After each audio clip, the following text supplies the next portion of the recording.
आज आपण पाहणार आहे धाबा स्टाईल मसाला भेंडी, अगदी कमी साहित्यामध्ये आणि एकदम झटपट होणारी रेसिपी। तर या रेसिपीसाठी काय लागते ते आपण पाहूयात। तर इथे मी पाव किलो भेंडी उभे काप करून घेतलेले आहेत। भेंडी चांगल्या प्रकारे शिजल्या जावी म्हणून मी मधून पण एक कट दिलेला आहे। तर आता आपण ह्या तेलामध्ये चांगला लालसर रंग होईपर्यंत परतवून घ्यायची आहे भेंडी, म्हणजे 80% भेंडी आपल्याला इथे शिजवून घ्यायची आहे। तर कधी पण भेंडीची भाजी करण्याआधी 1 तास आधी तरी भेंडी स्वच्छ धुवून त्याला थोडंसं वाळू द्यायचं आणि स्वच्छ कापडाने पुसून मग आपण ही भेंडी तयार करायला घेतली की मग ती चिकट होत नाही। आता इथे थोडंसं मी मीठ टाकून घेतलेलं आहे। भेंडी चांगली तेलामध्ये लालसर रंग आल्यानंतर मी इथे मीठ ॲड केलेलं आहे, तर त्यामुळे ही भेंडी अजिबात चिकट होत नाही। तर ही आता आपण काढून घेऊयात आणि ग्रेव्हीसाठी काय साहित्य लागते ते बघूयात। तर इथे ग्रेव्हीसाठी मी एक मोठा कांदा, 1 टमॅटो, 5-6 लसणाच्या पाकळ्या, 1 इंच आलं आणि हे मगज बी भिजवून ठेवलेलं आहे। तर ह्याची पेस्ट करून घेऊयात आपण। मगज बी जर घरी उपलब्ध नसेल तर तुम्ही 5-6 काजू पाण्यामध्ये भिजवून ही पेस्ट केली तरीही चालेल। तर इथे मी तेल तापत ठेवलेलं आहे 2 चमचे, त्यामध्ये मोहरी तडतडल्यानंतर जिरे ॲड करणार आहे आणि हे चांगले फुलले की त्यामध्ये 1 तमालपत्र आणि 1 कर्णफूल हे तेलामध्ये चांगलं परतवून घेऊयात आपण। असं तेलामध्ये परतवून घेतल्यामुळे याचा पूर्ण फ्लेवर तेलामध्ये उतरण्यास मदत होते। आता ही केलेली पेस्ट आपण ह्या तेलामध्ये छान परतवून घेऊयात। आता घरी तुमच्या मगज बी उपलब्ध नसेल तर तुम्ही 5 ते 6 काजू पाण्यामध्ये भिजवून ही पेस्ट वापरली तरीही चालेल। तर इथं 2 मिनटं आपण वाफ काढून घेऊयात।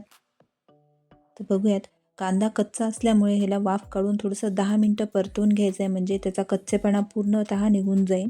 आता इथं बघू शकताय तुम्ही थोडंसं हलकंसं तेल सुटलेलं आहे याला।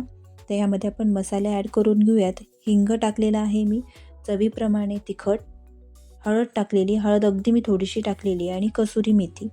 तर याला चांगलं मिक्स करायचं आहे आणि धणे जिऱ्याची पूड मी टाकलेली आहे। किचन किंग मसाला वापरलेला आहे या भाजीसाठी। अगदी कमी साहित्यामध्ये मी इथे दाखवत आहे की कशा प्रकारे आपण घरच्याच उपलब्ध साहित्यामध्ये छानपैकी आपण भाजी तयार करू शकतो।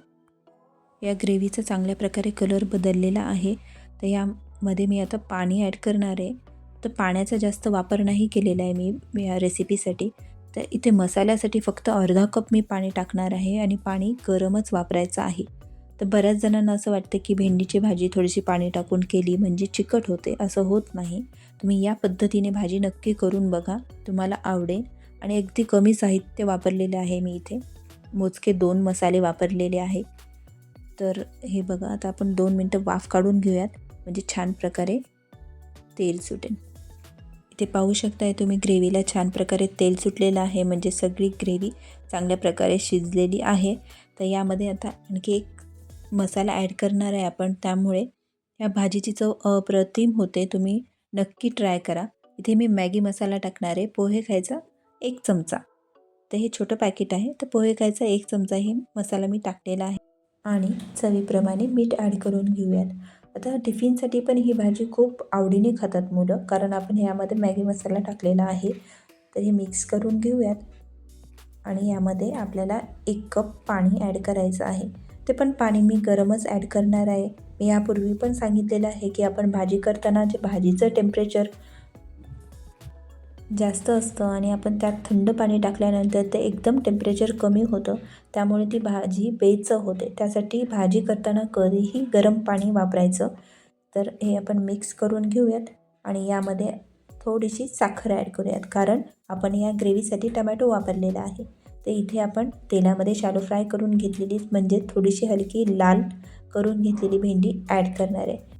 तर भाजीला 2 मिनटं वाफ काढून घेऊयात, कारण यापूर्वीही आपण ती भेंडी फ्राय केलेली आहे, म्हणजे 80% आपण शिजवून घेतली होती, त्यामुळे लवकर शिजते ही भाजी। तर अशा प्रकारे ही रेसिपी तयार झालेली आहे। बघू शकताय तुम्ही किती छान कलर आलेला आहे आणि बिलकुल चिकट झालेली नाही आहे भाजी। तर अशाच प्रकारे तयार झालेली आहे धाबा स्टाईल मसाला भेंडी। तर अशाच नवनवीन रेसिपीसाठी माझ्या चॅनलला लाईक आणि सबस्क्राईब करायला विसरू नका। धन्यवाद।